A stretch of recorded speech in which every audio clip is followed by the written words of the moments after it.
کہ حالات ایسے بگڑے ہوئے ہیں، آپ پوری قوم کو آگ میں جھونک رہے ہیں، امت کو تکلیف میں ڈالنا یہ کہاں سے جائز ہے؟ میاں حق بات کے حصول کے لیے تکلیف میں جانا ہی پڑے گا۔ نبی پاک صلی اللہ تعالیٰ علیہ وسلم کو بھی کیا تم الزام لگاؤ گے کہ جب ان کے پاس کچھ مال تھا ہی نہیں، تلواریں نہیں تھی، ہتھیار نہیں تھے، 313 نہتے صحابہ کو لے کر بدر میں کیوں چلے گئے؟ کوئی سوال کرے گا؟ جان جوخم میں کیوں ڈال دیا؟ حق بات کے حصول کے لیے قربانیاں دینی پڑتی ہیں۔ تمہیں صرف اور صرف اپنے اسباب پر بھروسہ ہوتا ہے۔ نادانو اٹھو، کھڑے ہو جاؤ۔ اللہ کے اعلان کا بھی کوئی مطلب سمجھتے ہو کہ نہیں؟ کہ اللہ نے قرآن میں فرمایا کان حقا علینا نصر المؤمنین، کھڑے ہو جاؤ، ایمان والوں کی مدد کرنا اللہ فرماتا ہے میرے اوپر لازم ہے، میں نے اپنی شان کے لیے لازم کر لیا ہے۔ اللہ تعالیٰ اپنے لیے فرما رہے ہیں ہم نے لازم کر لیا ہے اپنے اوپر، ایمان والوں کی مدد کریں گے، اس پر کسی کا یقین نہیں۔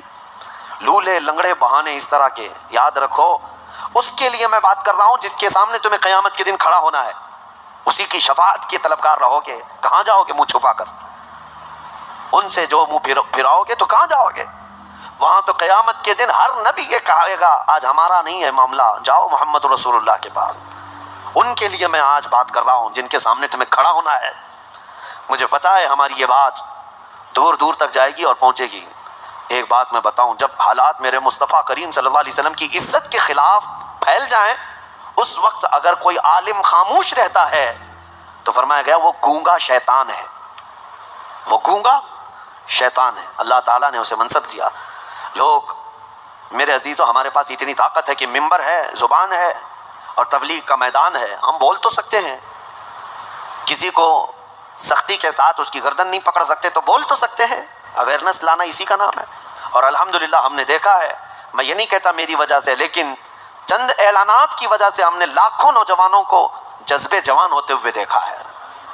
وہ جہاں ہیں ان کے دلوں میں عشق رسول دھڑکتا ہے۔ اسی لیے میں آج یہ کہتا ہوں، وہ 3 صحابہ کو دیکھو، جنگ تبوک میں نہیں گئے، حضور نے ان کا کلی طور پر بائیکاٹ کا اعلان کیا کہ ان سے نہ کوئی سلام کرے گا، نہ مصافحہ کرے گا، نہ کوئی بات چیت کرے گا۔ 40 دن گزر گئے، وہ آتے تھے مسجد میں نماز پڑھنے کے لیے، حضور ان کی طرف دیکھتے بھی نہیں تھے، ان سے کوئی ایک صحابی بھی بات نہیں کرتا تھا، حتیٰ کہ 40 دن کے بعد حضور نے دوسرا اعلان یہ فرمایا کہ ان کی بیویاں بھی ان کے ساتھ نہیں سوئیں گی۔ 10 دن اور گزر گئے، 50 دن گزر گئے۔ حضرت کعب بن مالک کہتے ہیں میں اتنا رویا تھا کہ مجھے زندگی اس سے زیادہ خطرناک کبھی نظر ہی نہیں آئی تھی۔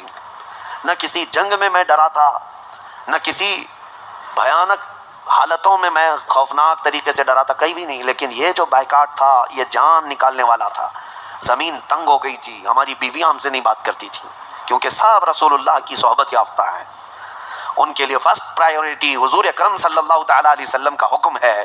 شوہر ہو اپنی جگہ پر، بھائی ہوگا اپنی جگہ پر، حضور کا حکم ہے نہیں بات کرنا ہے، سلام بھی نہیں۔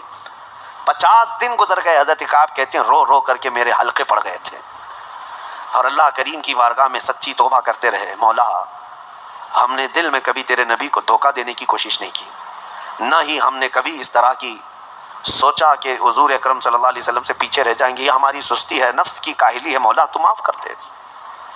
ان صحابہ کے رونے پر مولا کریم رحمت والی آیت نازل فرمایا، اپنے حبیب صلی اللہ علیہ وسلم پر آیت نازل ہوئی، وعلی الثلاثة الذین خلفوا حتی اذا ضاقت علیہم الارض بما رحبت، اور وہ 3 لوگ جن پر زمین تنگ کر دی گئی تھی اور ایسی تنگ ہو گئی تھی کہ ان کی سانس لینا ان کے لیے مشکل ہو گیا تھا، ثم تاب اللہ علیہم لیتوبوا، پھر جب وہ اللہ کی طرف لوٹ آئے تو اللہ بھی ان کی توبہ قبول کر لیا۔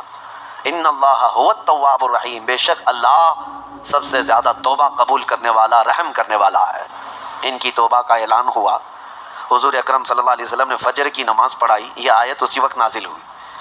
حضور نے یہ آیت جیسے تلاوت کی، دوڑے دوڑے صحابہ گئے ان تینوں کو اعلان کرنے کے لیے، کعب بن مالک خوشخبری ہو، مرارہ بن ربی خوشخبری ہو، ہلال خوشخبری ہو، کہا کیا ہے؟ آیتیں اتر گئی۔ ان کو وہ کہتے ہیں ان کی کیفیت، حضرت کعب بن مالک کو کہتے ہیں میں جس حالت میں تھا سر پٹ دوڑتا ہوا مسجد میں آیا، دوڑتا ہوا مسجد نبوی میں آیا، اور پہلی مرتبہ میں نے حضور کو میری طرف دیکھ کر مسکراتے ہوئے دیکھا۔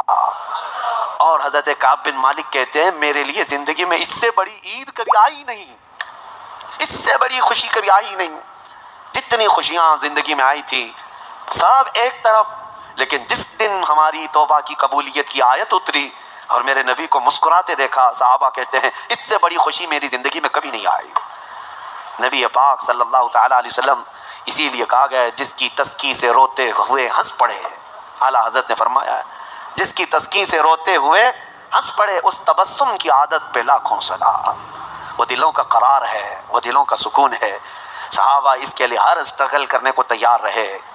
انہوں نے یہ نہیں کہا کہ حضور نے بائیکاٹ کا اعلان کر دیا ہم خاندان میں کیسے رہیں گے، نہیں، وہ ہمیشہ یہ کہتے رہے یہ ہماری غلطیوں کی سزا ہے۔